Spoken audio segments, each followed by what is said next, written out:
Joko Widodo, it's a great honor to be speaking with you today.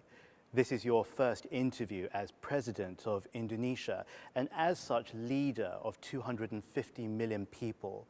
When you think of those people, what do you want for them? What do you dream for them? Saya berasal dari keluarga yang miskin, dari kawasan yang kumuh. Oleh sebab itu, saya bermimpi anak-anak Indonesia semuanya bersekolah. Anak-anak Indonesia semuanya sehat-sehat. Dan saya juga ingin bangsa ini menjadi bangsa yang besar. Semua masyarakatnya makmur dan sejahtera. Mimpi saya tidak tinggi-tinggi, tetapi saya ingin bangsa ini, bangsa Indonesia menjadi bangsa yang besar. We've talked about Indonesia. Let's talk now about Indonesia and China. In the last year, they've grown into a comprehensive strategic partnership. Their trade relationship in about a decade has jumped more than 10 times. But what's the next opportunity? Indonesia dan Tiongkok adalah mitra yang strategis. Kita sudah berkawan lama. Oleh sebab itu kita ingin mempererat lagi hubungan dan terutama untuk bidang-bidang ekonomi yang berkaitan dengan infrastruktur, misalnya pelabuhan, rel kereta api, kemudian jalan tol, kemudian juga zona industri. Ini saya kira hubungan-hubungan itu yang ingin kita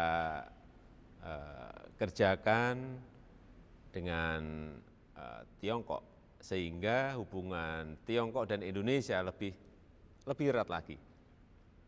You mentioned the word there, infrastructure, and it reminds me about the promises you made during your election campaign.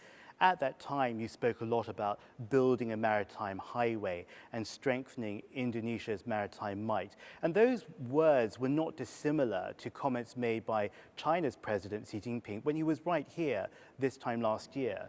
Obviously, there is some overlap. How can you leverage that? Kita harus tahu bahwa 2/3 wilayah Indonesia adalah air, adalah laut, adalah samudra. Oleh sebab itu kita ingin membangun yang namanya tol laut. Sehingga semua pulau, terutama pulau-pulau besar nanti akan terhubung. Dari Pulau Sumatera, Jawa, Kalimantan, Sulawesi sampai Papua. Semuanya terhubung, terkoneksi. Dan itu juga saya kira sama yang akan dikerjakan oleh Tiongkok. Membangun jalur sutra di laut untuk abad 21. Sehingga ini akan sangat bagus kalau dikerjasamakan. Sehingga menguntungkan Tiongkok dan juga menguntungkan Indonesia. Dua-duanya mendapatkan keuntungan. Ini yang ingin kita kerjakan. To put your country into some other perspective, you have well over 17,000 islands, and that's an indicator of how important you are in China-ASEAN. For China-ASEAN now, as Indonesia's president, what are you going to do to push forward on all available fronts? Indonesia adalah negara muslim terbesar di dunia. Kita juga negara demokrasi ketiga terbesar di dunia. Dan di ASEAN kita adalah negara yang besar. Oleh sebab itu kita ingin mendorong agar kerjasama ASEAN dan Tiongkok itu betul-betul sebuah kerjasama yang konkret. Kerjasama yang menguntungkan Tiongkok dan ASEAN. Negaranya bisa berhubungan dengan baik, tetapi juga rakyatnya mendapatkan keuntungan. Tiongkok untung, ASEAN untung, Indonesia juga untung. Inilah sebuah kerjasama yang betul-betul kerjasama. When we say Joko Widodo, we think of a transformative leader, visionary leader, but many of the successes, the innovative successes you had as mayor, as governor, were actually built on traditions. Now, you revitalize parks, you reopen walkways, you really change the way people live, and you rebuilt even street markets. What's the next tradition that you're going to target next for your people? Indonesia adalah penuh tradisi, penuh budaya, dan waktu di Solo itu juga budayanya sangat kental sekali. Di Jakarta juga sama. Seluruh Indonesia dari pulau ke pulau semuanya mempunyai budaya yang berbeda-beda, tetapi kita tetap satu. Oleh sebab itu, kenapa pasar tradisional juga masih dipertahankan dan harus dibangun. Kemudian usaha-usaha kecil yang berbasis budaya, seperti industri batik, ini juga perlu dipertahankan karena ini ada kekuatan Indonesia.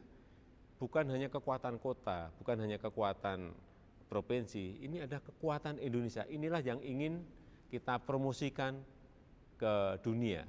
Artinya kekuatan budaya akan dipromosikan sebagai sebuah kekuatan ekonomi ke dunia. Jadi tidak hanya kota atau di provinsi, tetapi kekuatan itu betul-betul bisa mendunia. Inilah impian kita. We've already talked about the 250 million population that you now lead, but you've always stressed that you're just one of those people. When you lived in Java, you chose to position culture and tourism, but obviously you're not just one of those people now, you are the president of Indonesia. How are you going to elevate culture and tourism for Indonesia on the global stage? Ya memang kekuatan Indonesia adalah budayanya. Potensi Indonesia adalah budayanya. Dan itu kalau dikelola dengan baik, ada manajemen yang baik, akan menjadi sebuah kekuatan untuk mendatangkan turis. Hanya perlu dipromosikan secara besar-besaran. Harus dipasarkan besar-besaran. Karena kekuatan kita di Sumatera ada budaya, di Jawa ada budaya, di Papua, di Sulawesi, di Kalimantan, di Bali, semuanya adalah budaya-budaya Indonesia. Baik batiknya, ada tariannya, kemudian musiknya, semuanya berbeda-beda. Dan itu adalah kekuatan budaya yang akan kita promosikan ke mancanegara. Inilah kekuatan Indonesia. Let's look around the world. China, the United States, and more are still trying to design effective health policies for their people. Here in Jakarta, you were the architect of a universal healthcare program, hugely popular, but also extremely difficult to implement across the board. What would you tell those governments and other governments also about the experiences that you had? What are the do's and don'ts? Saya punya pengalaman program kesehatan waktu jadi wali kota di Solo. Juga punya pengalaman untuk program kesehatan di Jakarta. Dari koreksi-koreksi yang ada waktu di Solo dan waktu yang lebih besar di Jakarta sebagai gubernur, dengan manajemen yang baik, program itu adalah yang sekarang kita punyai, Kartu Indonesia Sehat. Itu berasal dari pengalaman-pengalaman ini. Sehingga saya meyakini program ini akan berhasil secara nasional. Karena pengalaman saya waktu menjadi wali kota, waktu menjadi gubernur, dan sekarang menjadi presiden, ini tinggal dibesarkan. Dari yang kecil, yang sedang, kemudian yang besar. Dan kita ingin anak-anak Indonesia sehat, manusia Indonesia sehat. Karena ini adalah sebuah kekuatan dan potensi sumber daya manusia Indonesia. Mr. President, you're changing the way that we approach natural disasters. The floods this year, where you were widely credited with helping to contain.